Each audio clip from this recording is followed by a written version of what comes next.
Merhaba gençler. Bakın böyle yapacaksınız. Alaska Frigo, Alaska Frigo. Anladınız mı?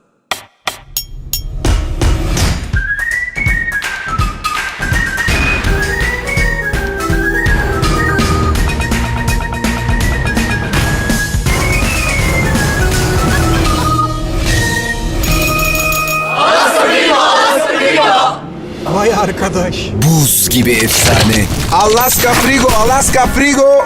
etiyle geri döndü.